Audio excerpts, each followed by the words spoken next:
The principle that the majority have a right to rule the minority practically resolves all government into a mere contest between two bodies of men as to which of them shall be masters and which of them slaves. Welcome to Keith Knight, Don't Tread on Anyone, and the Libertarian Institute. Today, I am so happy to be reunited with Isaac Morehouse. It's been a couple years since I met him at the IHS retreat. He is the CEO of Crash, the career launch platform, and the founder of Praxis, a startup apprenticeship program. Isaac, where is the best place to find your work?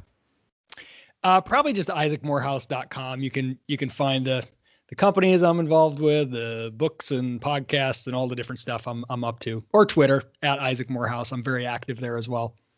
That's awesome. So I was looking through your podcast and saw that you did a straight read of a number of things that I was really interested in, some of my favorite works on libertarianism, one of which was The Obviousness of Anarchy by John Hasness. Please give me the thesis of that essay and why you think it's so important. That essay is one of the absolute, it is a gem. It is one of the absolute best essays on, I won't even say on anarchism, on libertarianism. And I'll get into what I mean by that in a minute.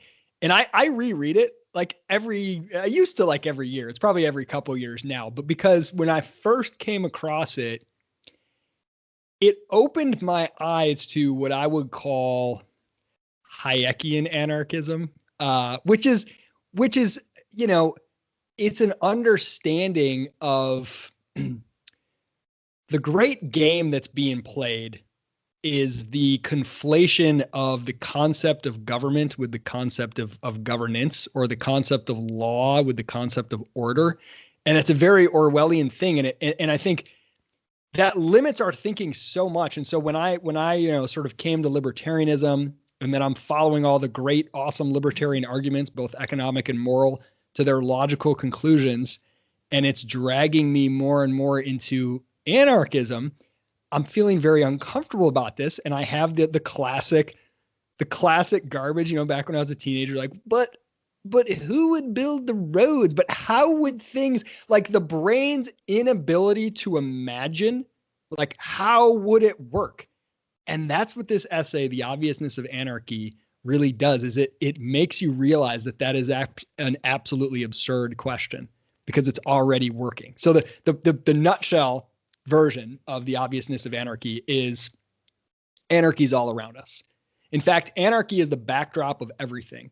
All the order we see around us, the heavy lifting is being done by non-government institutions, norms, and ideas. And the order that we appreciate and enjoy, everything from property rights to the fact that people don't walk around naked in the shopping mall, that's not because of law.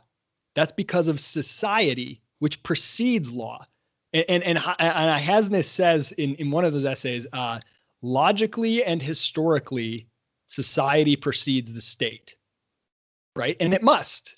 You can't organize into a state unless you're something that has the ability to organize already, right? And so that concept that anarchy is the backdrop and the order of, right? You can look at language, you can look at money, these emergent things. And that's why I call it Hayekian, the understanding of kind of emergent order. And you realize social norms, property rights, common law itself, which is what most of our legal system is. Legislation gets tacked on after the fact and takes the credit for it. So a great example, I always use the naked in the shopping mall example. I used to give lectures at Foundation for Economic Education in different places. And I would always ask the students, how many of you, if indecent exposure laws were overturned today, how many of you would go running naked in the shopping mall tomorrow? Of course, nobody would. There's always some kid that raises his hand being a jackass, oh, I would, or whatever. But nobody would, right? Nobody would. And I say, why not? And then people start to think all of a sudden, why wouldn't I? Well, I'd be embarrassed. There's social norms around it. I'd probably get kicked out of the mall because they have private property rights. There's mall cops that are private. My parents might get upset with me. My friends wouldn't want to be around me. And they all of a sudden realize that law is not what's preventing people from running around naked in the shopping mall at all. And what happens is these things arise, these norms and institutions They arise without the state. And then the state comes later, codifies it so they can have a big ceremony where they announce, I passed this law that does something that's already being done and that everybody likes and supports. And I'm going to take credit from here on out for this bad thing never happening again. Child labor laws are another great example. You don't ever get child labor laws in really poor countries, or at least you don't get them enforced. You get them once child labor is all but eradicated, because people don't want their children to have hard labor. That's a matter of survival. And once it's already eradicated, I mean, you can look at the statistics of child labor. It basically has disappeared, and then child labor laws are introduced to make it illegal. And all they really do is make it illegal for the tiny, tiny fraction of very poor people who are still doing that. If you go to a very, very poor country and try to enact child labor laws and really enforce them, you'll cause people to die. You'll cause them to starve and die, right? Because they're doing that because they have to. So society tends to take care of these things the market does, in very subtle ways, and the law takes credit for it. And once the law is passed, within a generation, if that, it may be even less, we forget. We forget that there didn't used to be a law, and that if there wasn't a law, there wouldn't be people, this Hobbesian idea that without the state, everyone would be murdering each other all the time is just absolutely absurd. Like, I think Hobbes is probably the single most damaging political philosopher, in the last several hundred years, because it's this idea, if there weren't the Leviathan, this great mythical authority, everything would be utter chaos. And that's what the Obviousness of Anarchy is pointing out, that like the main line that the essay comes back to over and over again is look around. Well, how would we take care of this? Look around. How's it already being done? The vast majority of law enforcement is private already today. Public law enforcement didn't even exist until the 1860s. Was everyone murdering each other for the first 100 years of this country's history constantly? No. In fact, it got worse after public police forces were introduced. So just this idea that like it's already there, it's the backdrop, is just so mind-blowing to me. Yeah, there is a great article by Alfred Kuzan called "Do We Ever Really Get Out of Anarchy?" Yes. And you and I didn't talk about it, so I got to plug this nobody ever references that article. It's so obscure. I'm like so excited that you know that article.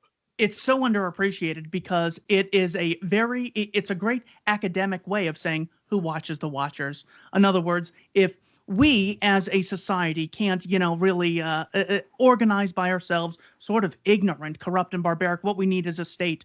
Well, first of all, a state is just a subset of the very humans you're saying are evil, corrupt, stupid, and ignorant, and, can't be trusted with any authority. Who regulates them?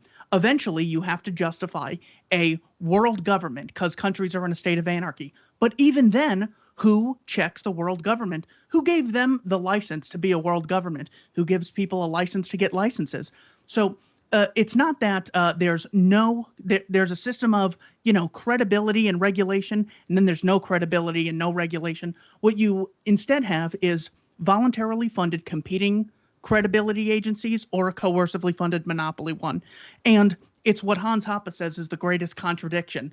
Monopolies are terrible, and we need a big government to stop monopolies. Also, the state should have a monopoly on taxation, law, conscription, war, the currency, and then they just list all the things the state should have a monopoly on. It's so wild when it's like once your eyes have been opened, you can't see the world the old way again, and it seems so absurd that you ever did. Like take gun control. I mean, I'm flummoxed and blown away when I see people like, we need the government to make sure that, nobody can own guns or everybody has to register, blah, blah, blah. And you think about what that means.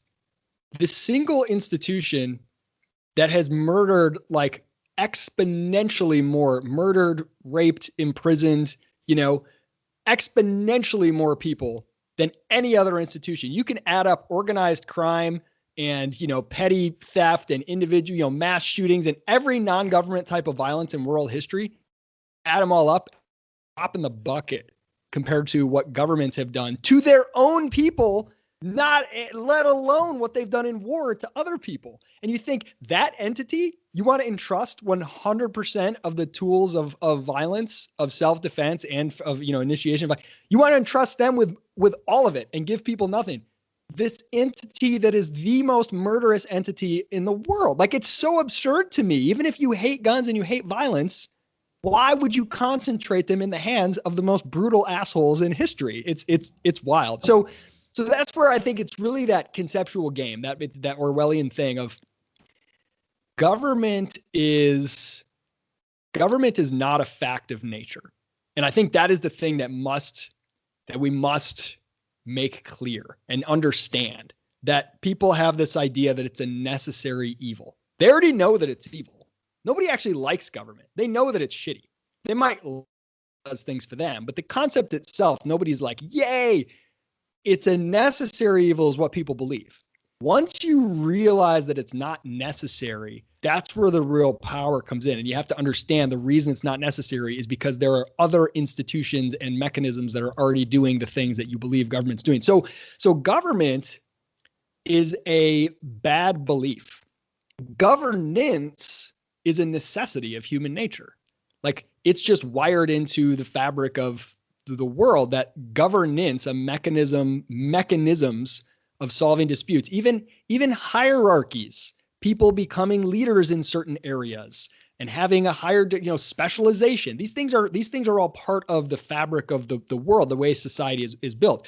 But if you can conflate government, which is an unnecessary belief, and conflate it with governance, which is a necessary part of all society, then you've won already. You just have the two terms interchangeable in people's brains. And when you say no government, they can't think otherwise than no governance. Those two things have been so conflated. And so the separation of those concepts, I think, is the single most important thing to reduce the role of the state and the role of violence and people's preponderance to look for it to solve problems. Exactly.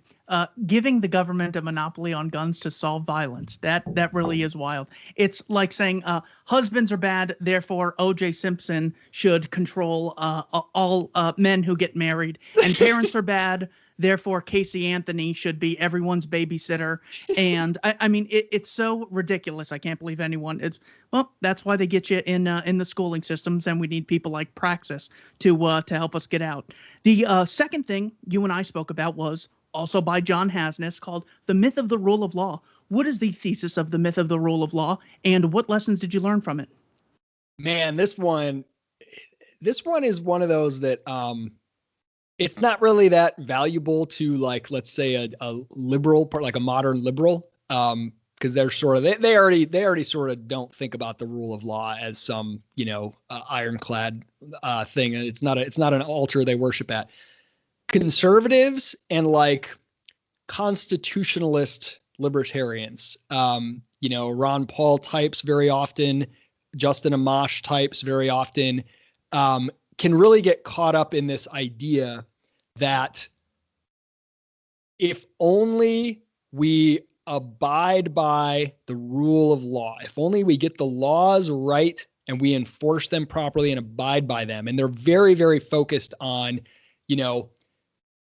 the Constitution, we got to abide by the Constitution. And I think what this essay, The Myth of the Rule of Law, is making clear is that there is never an escape from the rule of individuals. When you have a state, now absent a state, you're going to have the rule of, sort of individuals in a competitive market process, right? So an individual still has to make decisions. They're the only ones that can make decisions. Say you had competing protection agencies, some CEO somewhere has to make a decision about something, an employee has to, but they face the competitive pressures of the market. So in the over time, the process is going to have a better outcome than the state. But it's still the rule of individuals within a market context.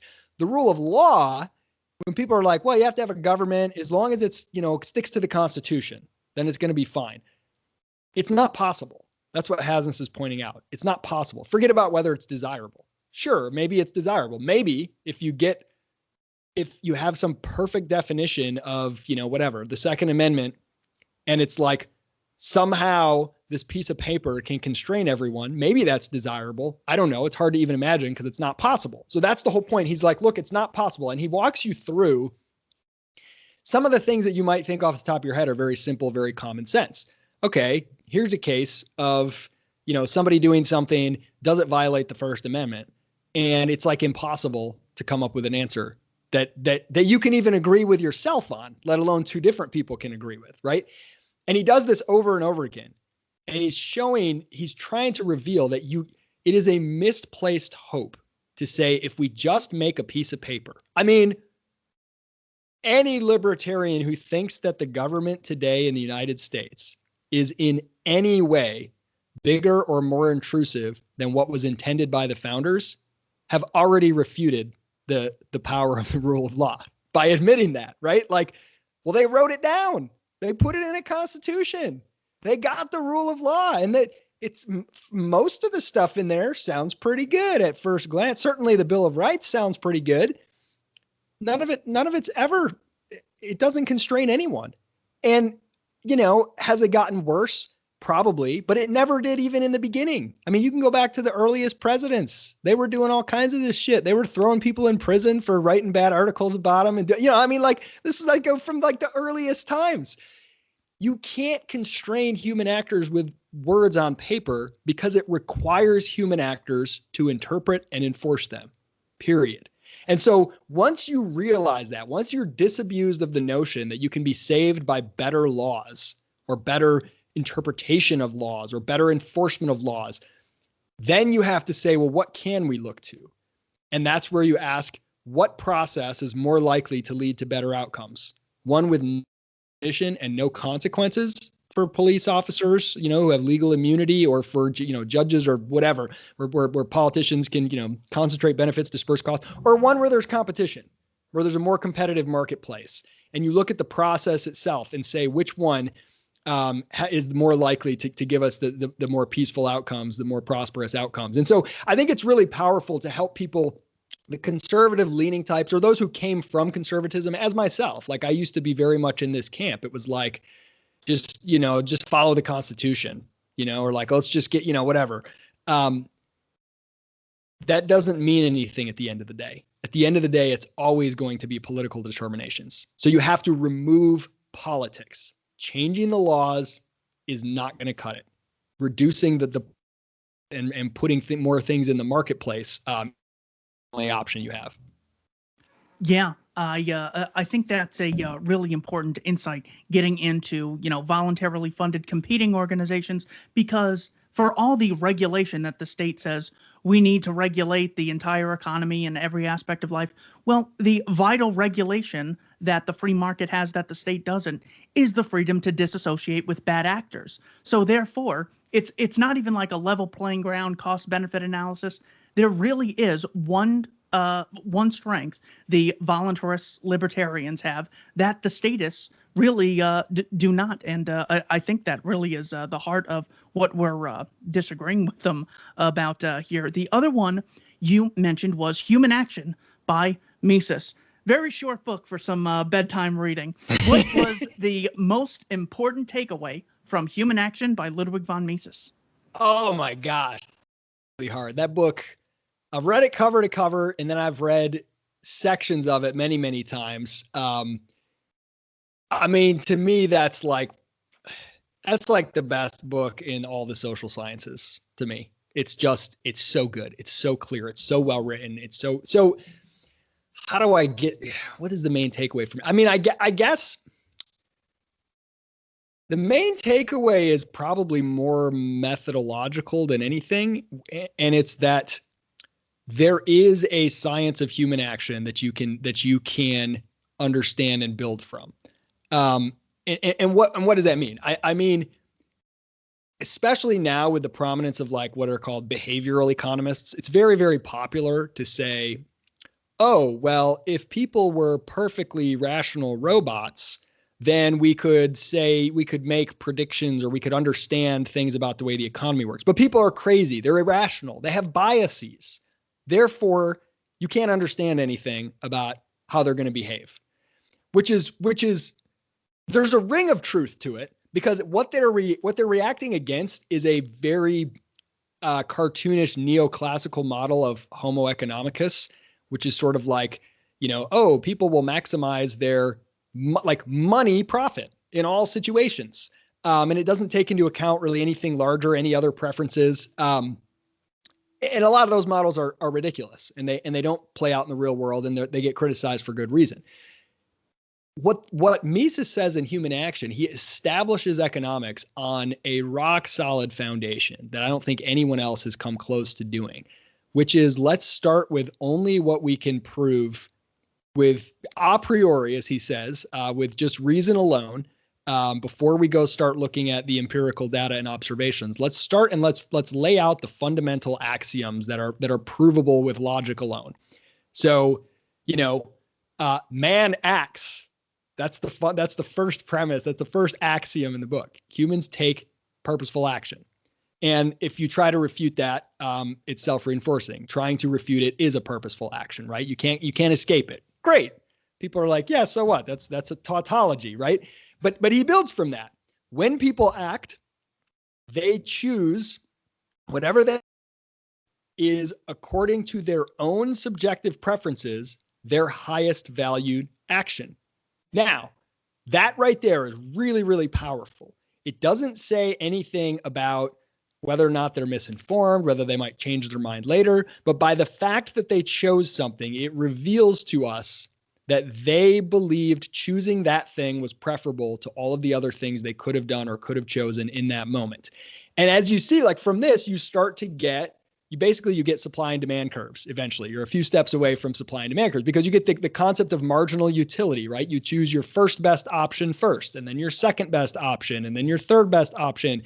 And you get, you can kind of build the basic laws of economics on this. Now, it's very, very like, people will say, well, so what? That stuff is so stripped down that it's not capable of telling you very much about the real world, because the real world is not, is not ceteris paribus, is not all things equal. There's all kinds of other out there. But the same people that will tell you that, like the idea that you can't have interpersonal value comparisons. So because value is subjective, I can't compare, how much utility I gain versus you gain from, let's say somebody, paints a picture and gives it to us as a gift.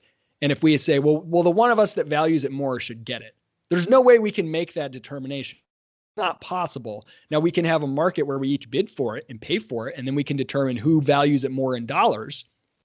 It's not necessarily going to tell us, because we each value dollars at different amounts, right? So people will say, well, this is all tautological. What's the big deal? And then they'll go on to create an entire field called welfare economics that tries to maximize the utility of all these people, which they just admit. I mean, I would have debates with people back in the day about, they'd be like, I'd lay out these axioms and they'd be like, yeah, of course, I agree with all of them. They're all tautologies. They're just, so what?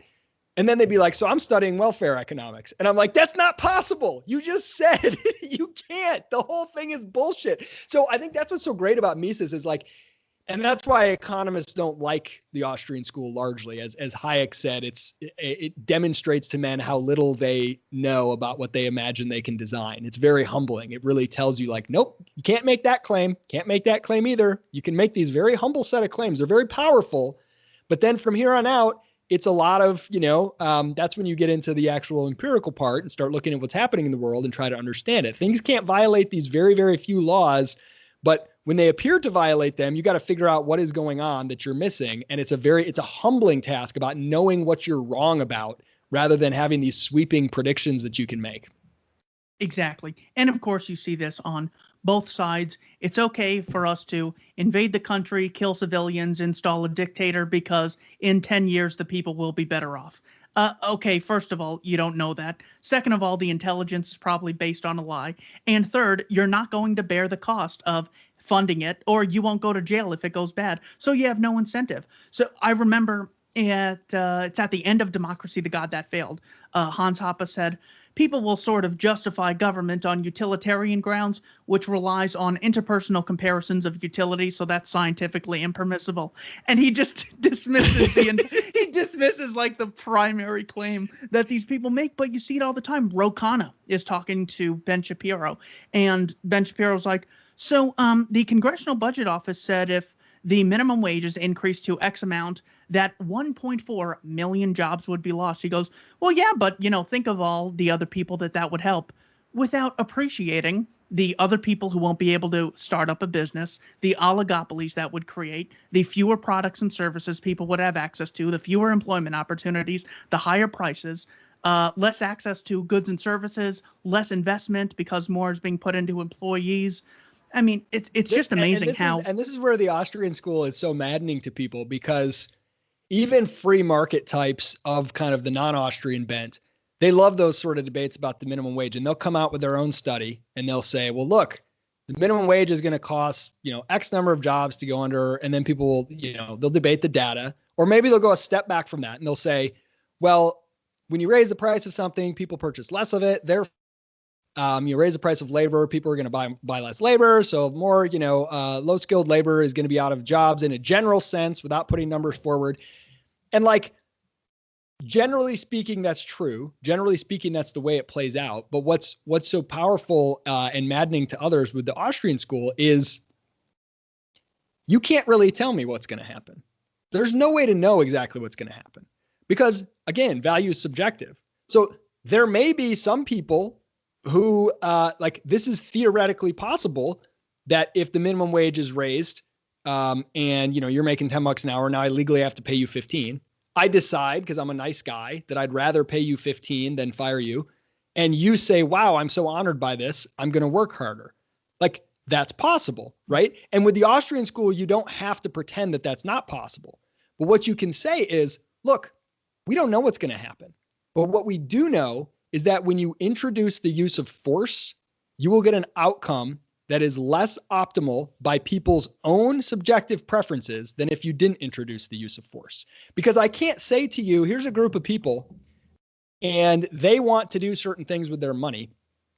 And the only way we know what they want to do with their money, we can't decide by asking them, because people will say stuff that isn't true, right? Stated preferences are not very useful. We got to watch what they do.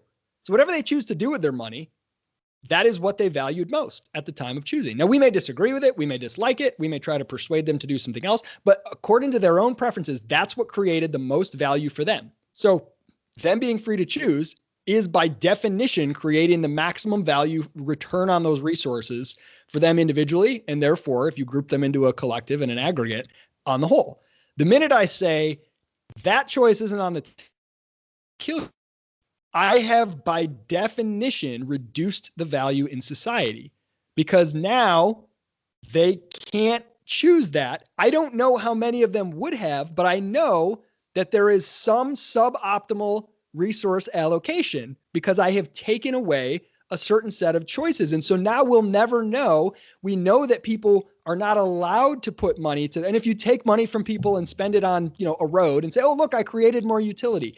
It's impossible for you to know that. You can't tell me that. All we know for sure is that whatever people would have chosen freely would have maximized their utility. And now that they can't choose freely, they have less utility than they used to. That's really it. You can come up with scenarios and say it's likely that there's a lot of unemployment here because of this and because of these laws. It's probable, but there's so many other variables. The Austrians even strip away a lot of the fun from the other free market people who want to make very specific claims about the exact unemployment rate that will result, Yeah, the interpersonal comparison of utilities is just so dangerous, and it's really seen in a article titled, or a short book by Bastiat, That Which Is Seen and That Which Is Unseen. What is the thesis and most important takeaway from That Which Is Seen and That Which Is Unseen? Dude, that is the book that got me hooked on economics. I came across that. It was probably 2002, 2003, maybe. Long time ago. And it was oh my gosh, it just blew my mind. I couldn't wait for every next chapter. How's he gonna tell the story of this? Right? Because on a gut level, I was kind of a free market guy anyway. I sort of on a gut level was I don't think government funding for the arts is a good idea, or, subsidies for this or whatever. But when people would come at you with these arguments about, oh, well, look at the benefits that it creates. I remember I had a professor at the time that was Well, the good thing about, oh no, he said the old line that World War II got us out of the Depression. And I remember being like, blowing up a whole bunch of resources made the world more like wealthy. Like that just seemed weird, but I didn't quite like know how to respond. So what is seen and what is unseen is the fundamental text for the economic way of thinking, the basic idea of what economics does, which is to help you understand causal relationships and see, exactly as the title says, what is unseen. So the book opens with the broken window fallacy, with, the idea that somebody breaks a window and, oh, well, that's really sad, but it's actually good for the economy because now you've employed the window guy and he's got to fix the window. And Bastiat says, well, that's only what's unseen. The guy who had to pay the window guy, what was he going to do with his money before? And again, he would have put it to fixing the window was not his highest valued use because he didn't need to fix it before. He would have put it to something that he valued more previous to that window being broken, which would have returned him more value, right? And like understanding like what would have happened. Hasness uses the phrase that I've borrowed since then. It's like my absolute favorite phrase in all, sort of political philosophy and economics. Compared to what? Like compared to what? Oh, wealth was created. Compared to what? Certainly not compared to if the window was never broken, because then you'd have that same amount of money that went to one guy in the hands of the original guy, and it would go to someone else. And by definition, what he did with it then, he would have valued more. You can't create value by destroying resources, right? Like he would have had a window and instead of just having, the window and no longer having the money, right? Like that simple concept. And then Bastiat goes to explain it in all different examples. He talks about subsidizing art. He talks about trade restrictions. He talks about all kinds of, and he's so witty and like the most clear speaking French person I've ever read. It is a phenomenal book. And Henry Hazlitt's Economics in One Lesson is basically an updated version of that. Mm-hmm. And I love Hazlitt, but I'm telling you, nothing comes close to Bastiat, that original book. And like for somebody who's kind of a normie, who falls prey to sort of mainstream arguments about, well, it's actually building a sports stadium with tax dollars is actually good for the local economy because it stimulates the economy, right? Like give them Bastiat or read it yourself so you'll know how to answer them, because it untangles the confusion that and helps you understand why your intuition, if you think intuitively, it's like, well, taking my money to give it to a sports stadium, how is that going to make me more money? It feels weird. But when some economist is like, oh, it boosts the economy, we got people coming in, you kind of get like mesmerized, and Bastiat breaks the spell. Exactly. Yeah, it's the equivalent of saying, if the government didn't prearrange all marriages, no one would ever be married and we wouldn't be in relationships. Because let me point to all the marriages that the state has prearranged. Well, yes, they have coercively arranged these, but in the absence of this coercive arrangement, you wouldn't have people sitting around expiring like the camel standing between two pails of water and just dies and expires before he can go to one. You would have people acting voluntarily, achieving their ends with, any resources they acquired through original appropriation or voluntary exchange. Bastiat's so valuable. Did you read Economic Harmonies? Did you get through the whole thing? Oh, absolutely. Oh my God. Yeah, I still haven't gotten through the whole thing. It's been too long. I need to reread Bastiat. It's been probably a decade since I've read. I mean, I've read pretty much everything I could get my hands on of Bastiat's, and I love it. He's so witty, so witty. I think my favorite individual thing, it's a short essay, The Candlemaker's Petition. It's a satirical essay. Candle makers are petitioning the government to blot out the sun because it's unfair foreign competition for their sales of candles. It's so good. What's interesting with Bastiat, the seen and the unseen concept. I like so immersed myself in that and like got that mindset clicking that it applies in so many areas outside of what you typically think of as economics. So when I'm talking with people about schooling and freedom and choice in education, so many parents you'll run into will say, look, I was forced to go to school and I hate, but I learned this really valuable thing. right? Therefore, Yeah. it was good. Yeah. And I'll say to them, I'll say, look, I could in my basement for a year and force you to listen to the Beatles every day, chained to the wall. You couldn't do anything else. At the end of that time, the odds that you gained something you could not have gained without having that experience are very, very high. You'd learn that would money have can't buy you love. That right? You'd learn that at least. You would have some understanding of the Beatles or some appreciation for music, or maybe just a greater appreciation for freedom after that you couldn't have had without that experience. Does that mean that I ought to impose that experience on everyone, right? Like, whatever experiences you had in life are so unique that the things that you have, you couldn't have had without that experience. That doesn't justify the experience being imposed on everyone else. It's absurd. What are the costs? What would have happened without that? Like, I just, that justification that, well, I was treated like shit by teachers. Not okay. Therefore, I better do it to my kids. Like, it's the seen and the unseen all over again in different context. I use that logic only with previous teachers. So when I see them marching for higher wages, I make sure to comment on all the Facebook feeds. You get what you get and you don't throw a fit is what you pricks told me 15 years ago. So you better start embracing your own principles here.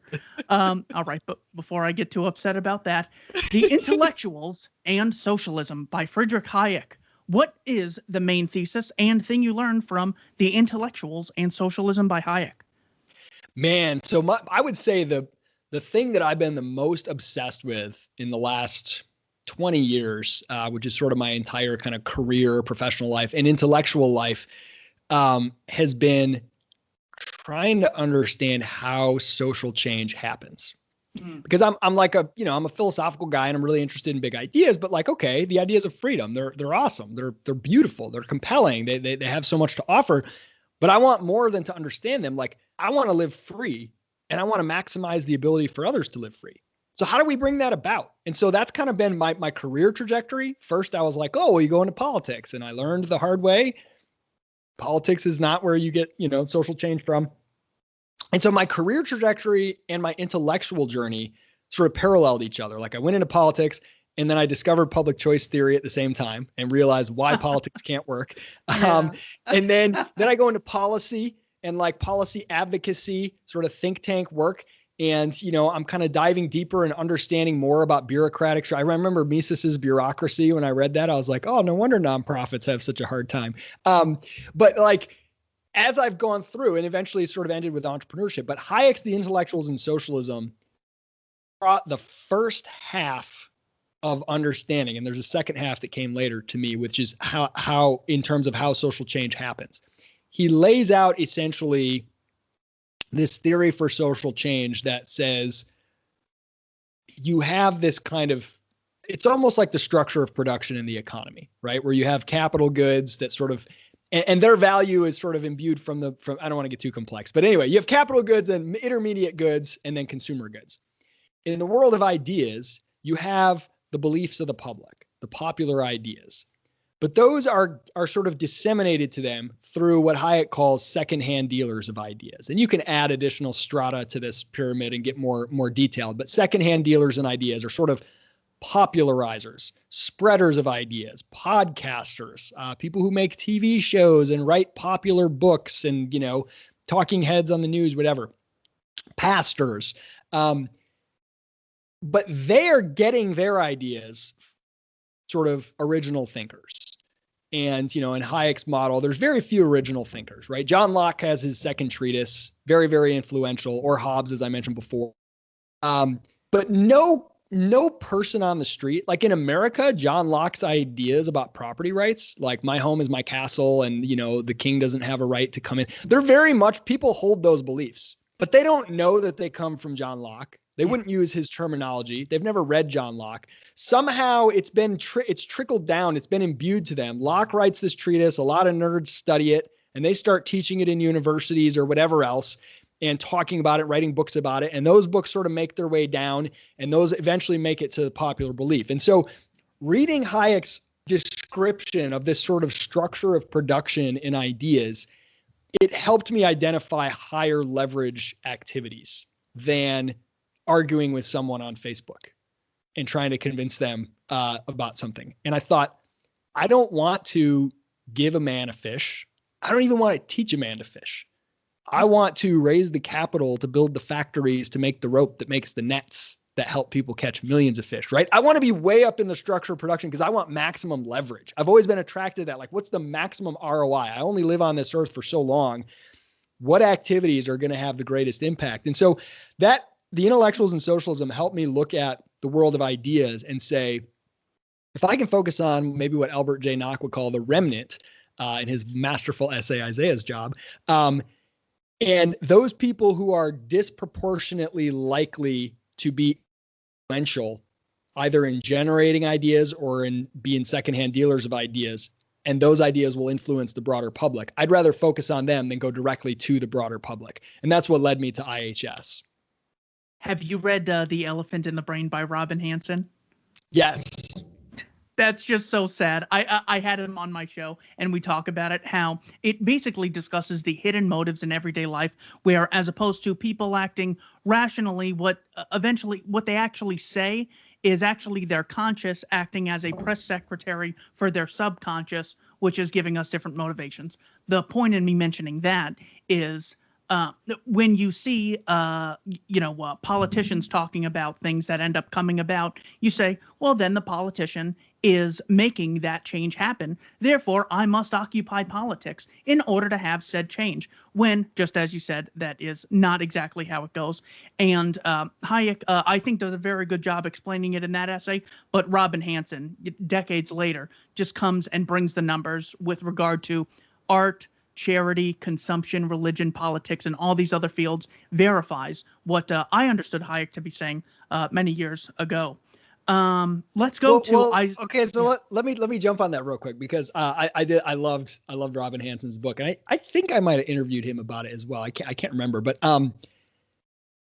that book sort of is a good example of where I said Hayek gave me the first half of my understanding. And at one point I was like, cool, that's how social change happens. Okay, you got to change beliefs. And again, if you go back to like public choice theory, I'm very much influenced by the Overton window of political possibility, right? Like at the end of the day, and Mises himself says this, that like, at the end of the day, there's no ruler, whether a dictator or democratically elected, who can defy the beliefs of the public.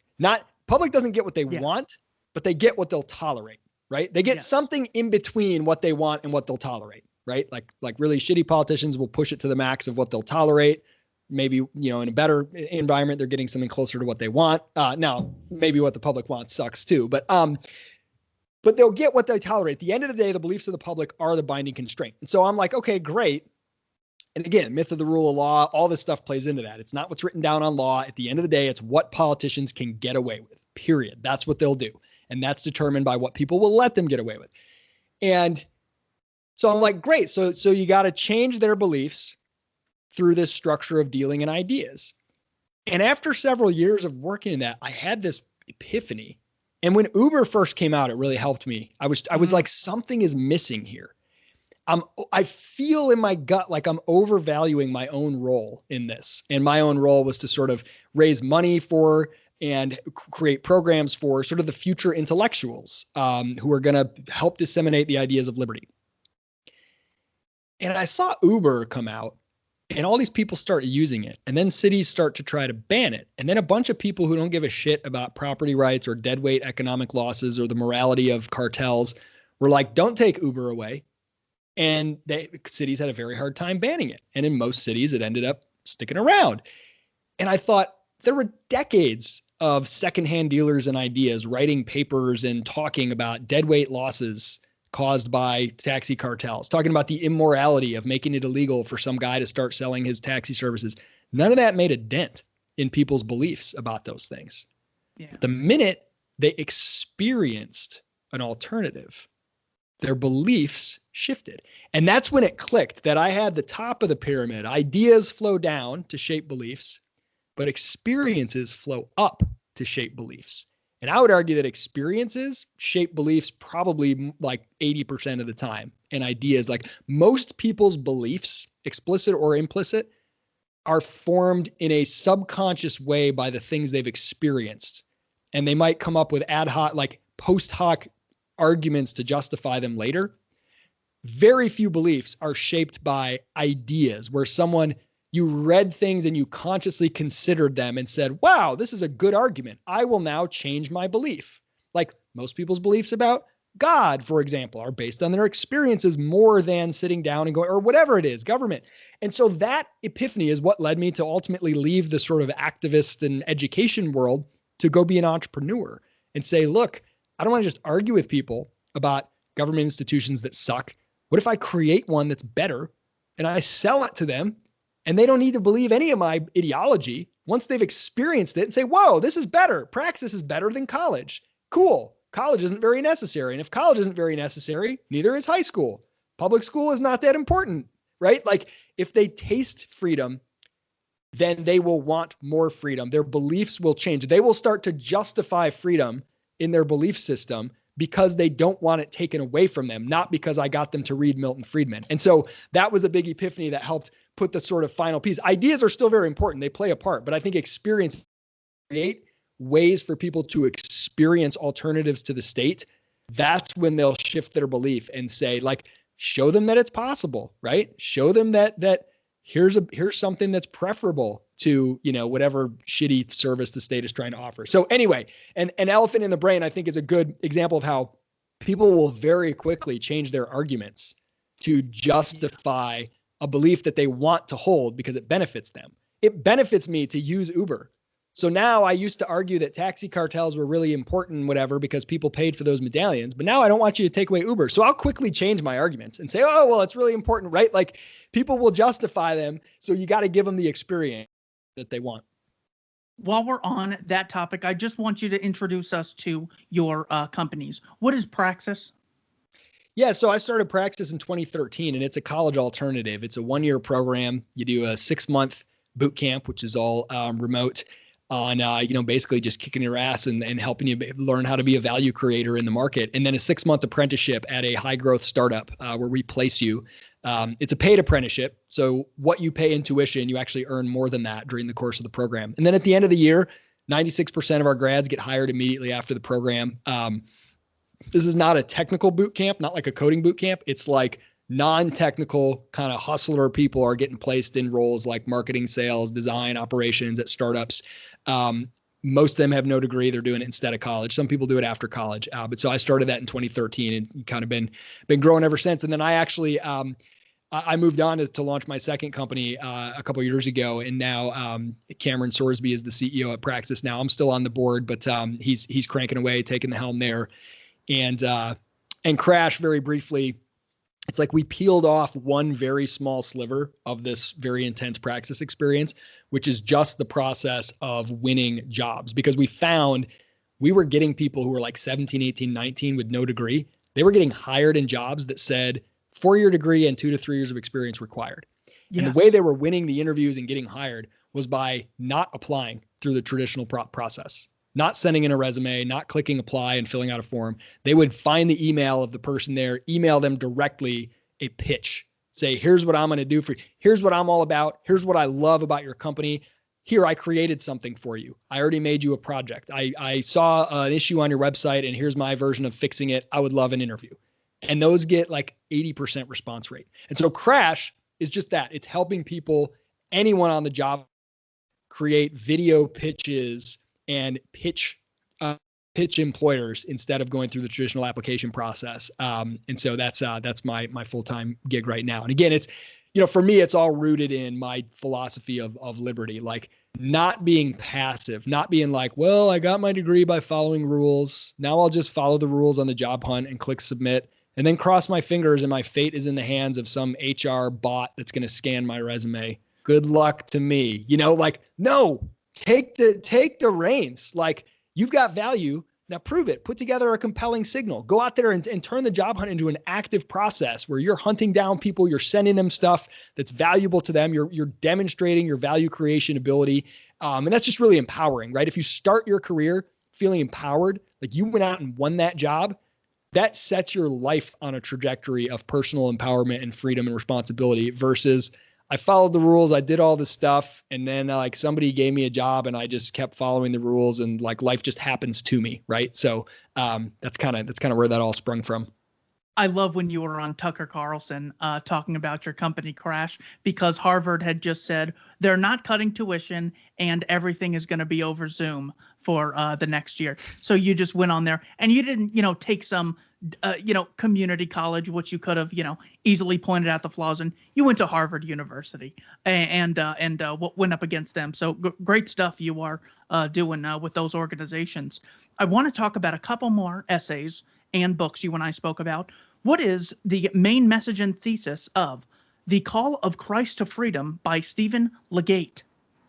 This is a really obscure essay from the old magazine. It was called Liberty Magazine. And it used to come in like gray paper, not even glossy magazine paper, like that gray, like really cheap stuff. And a friend of mine, I was like 19 at the time, had it. And he was an atheist, but he knew that I was a Christian, and he was like, and I was like libertarian, but like still wrapping my head around some stuff, and still like I was sort of dragged kicking and screaming to libertarianism, and I wasn't yet anarchist, and I was still trying to understand some of these arguments. And he's like, "Oh, you might like this essay." Now, I know nothing else about this guy. I've never been able to find anything else that he's done. It's very hard to come up to find it. I think I linked it on my website, but the essay is basically just laying out why, if you are a Christian and you take the example and words of Christ seriously, you have no option other than, I would say, anarchism. And I think Leo Tolstoy took this position, and some other, but it's not very common. And essentially, he's making the argument that nonviolence, that if you use the initiation of violence to accomplish your ends, that's completely antithetical to everything that Christ stood for. And he uses the example in there that I'll never forget. He has a quote in there. He says, "When the rich man came to Jesus and said, 'What should I do to be saved?' And Jesus said, 'Give all your stuff away to the poor.' And the rich man walked away dejected." And then the story ends. And Stephen Legate said, Jesus didn't send, Peter and John after him and say, go take your swords and threaten to throw him in prison if he doesn't give his stuff to the poor. He didn't send the Romans after him. He didn't try to enlist. He didn't enlist any use of force or law at all. And so the idea that we should mandate good behavior by force of law or prohibit bad behavior by force of law is completely antithetical to the message of Christ. And that really hit me at the time. It was really important for me, not just for myself, but to be able to help explain my libertarian beliefs to people who were coming from a very sort of conservative Christian background. Excellent. Isaiah's Job by Albert J. Nock. Thesis and lesson from Isaiah's Job. This is the one that keeps me encouraged when I'm feeling totally beat down. Albert J. Nock is referencing the prophet Isaiah in the Old Testament, how he's out there and he just keeps speaking his message and speaking his message and speaking his message. And he's like getting angry and frustrated. He's like, nobody's listening. Nobody's doing anything. And basically God tells him, there's a remnant. There's a tiny remnant of people who are listening, who are on the same wavelength as you. You probably never know who they are. You probably never meet them, but your message isn't for the masses. It's for them.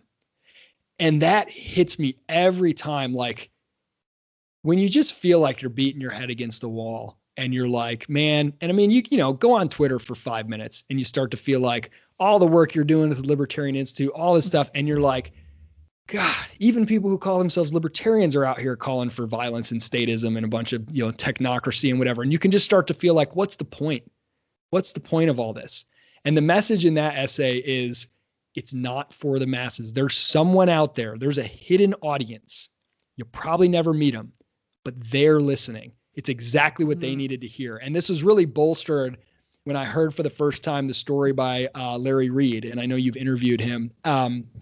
Larry Reed, who used to be the president of FEE, he went to communist Poland when it was still under communism. He smuggled in free market books, and he did crazy stuff back in the day before the Berlin Wall fell. And he was there smuggling in books and helping this. There was a whole underground of people who were resisting communism and this sort of this underground. And he said this couple he was with, they'd both been thrown in prison several times and just been out again. They had this underground radio broadcast that they would do every night, and they had no idea. He's like, well, you just do it every night. Do you know if people are listening? They're like, idea. You know, do you know how many people are out there, are part of the resistance? We don't know because it's too dangerous to like meet in large groups or whatever. So like, we don't really know. We just keep doing it. And he said one night they went on the radio and they said, if you're listening to this and you value freedom, blink your lights. And they looked out the window and all of Warsaw was blinking. And it was only like a year later when the communist dictator literally just walked away.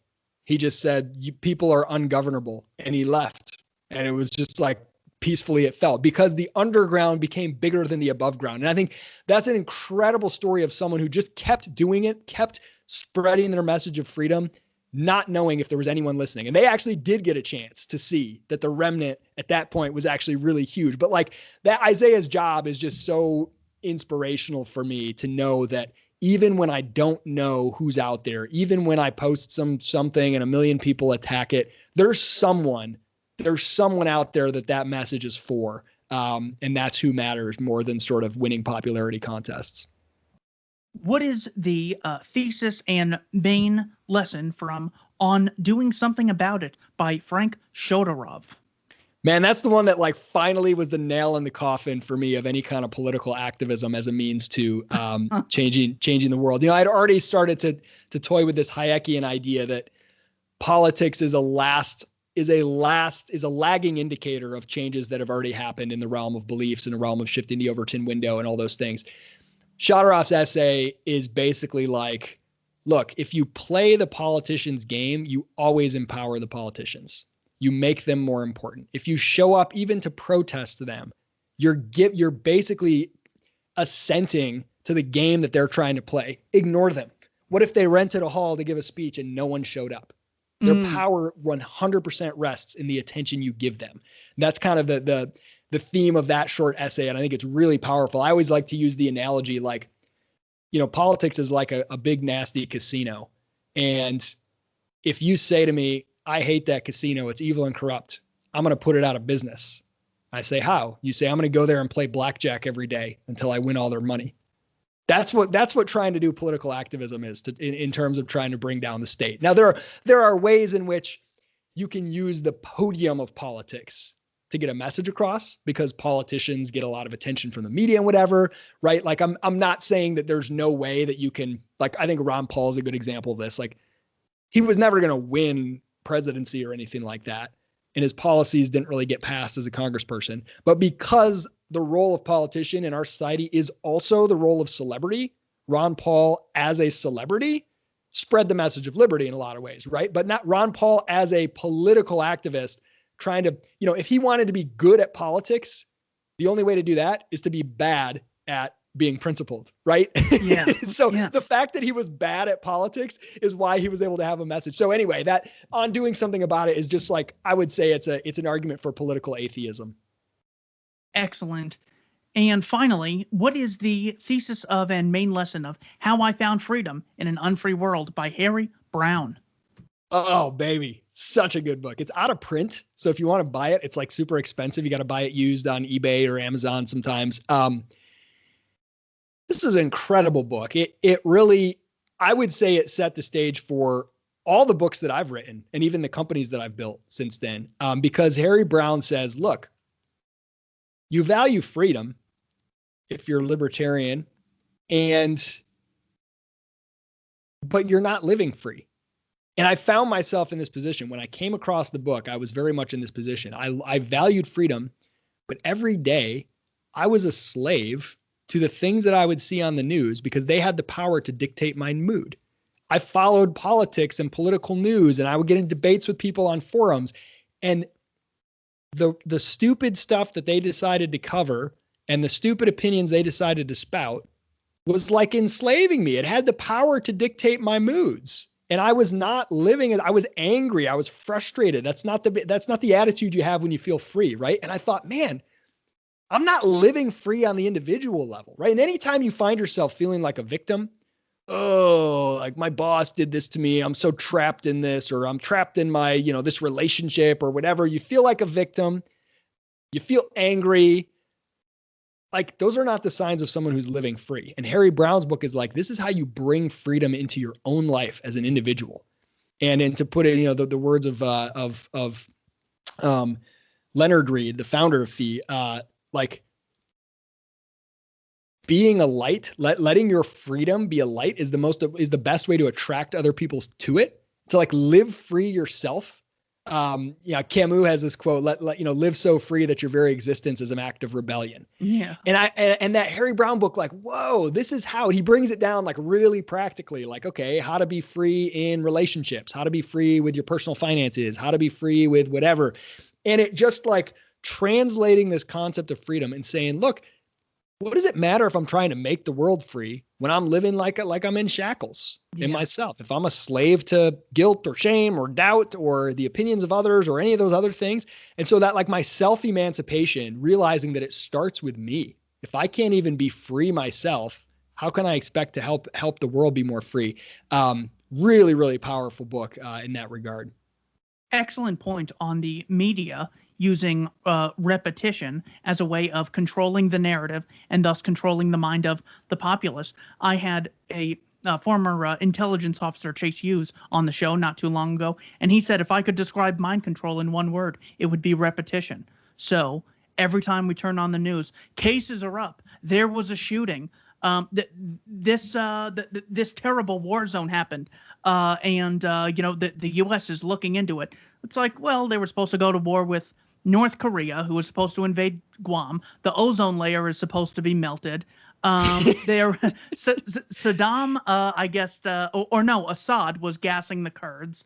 Putin hacked our democracy and had a puppet president. It's like, why would I have wasted all that time worrying about something that didn't even come to fruition by people incredible. Who I don't even respect? Well, and that's where, like, I have a lot of respect for, some of the work that, like, you guys are doing. And we were talking earlier about, like, Scott Horton doing a lot of stuff on the internet, because that takes, like, another level to be able to immerse yourself in, like, keeping up on the news of a particular area without letting it take away your freedom, without letting it make you go crazy. So after I read Harry Brown's book about 15 years ago, I stopped watching the news and stopped following it altogether. I haven't read a newspaper. I mean, I don't know if newspapers even exist, but back then they did, right? I stopped all my subscriptions to newspapers, and I haven't followed the news since. Now, in the age of Twitter, I end up seeing more and more news items come across my Twitter feed because people are talking about them than I used to. But that just utterly set me free. And I used to think, well, I need to be up on things.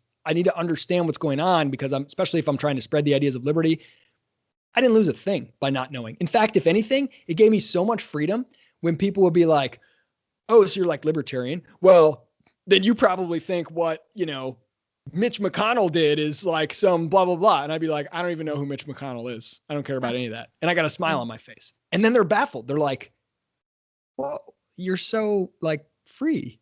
You're like free from stress and worry, and you don't even care about politics. Like, I don't get it. I'm confused. Then they want to learn more. They want to learn more because you don't even know what these debates are, let alone take a side in them. And so that was very freeing. But I think getting to the like master level of freedom is when you can be in the airport when CNN's playing, and it no longer makes your blood boil. Like, and I'm like closer to that than I used to be. I can see and take in more news and just laugh at the absurdity of it, or even find the silver lining or the hope, or have some righteous indignation without letting it ruin my day. But if I immersed myself in it all the time, I think it would just destroy me again. So it's a dangerous game. I say if you're mad about stuff, and turn off the freaking news. Don't ever, like, I mean, I don't think people are watching TV these days, but block it from Twitter. Like, work so that you never see a single politician's face or hear what they say or hear anyone report about what they say. Try that for a year and tell me everything about your life didn't get better. Yeah, I've tried that a couple times where I've just not been in the mood, and I've wanted to sort of throw an argument from intimidation at people, and they'll be like, so, what do you think about John Boehner and Mitch McConnell doing that? And I go, I'm actually not part of the religion of statism, so I don't focus on what the high priests of that religion discuss. And they don't even know how to respond to that. And I go, it's just the belief that this group writing words on paper puts a positive obligation on 330 million strangers on what they have to fund and what they have to do.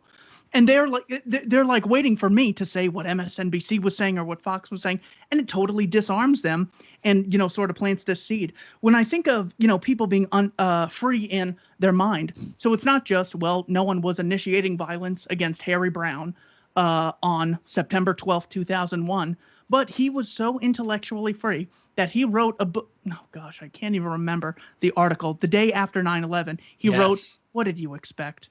He goes, well, the media, of course, covers up the crimes of the state while focusing on the petty crime, creating, you know, a fake enemy at home. And, you know, we've invaded countries like Libya. There's been a blockade on Iraq for a decade.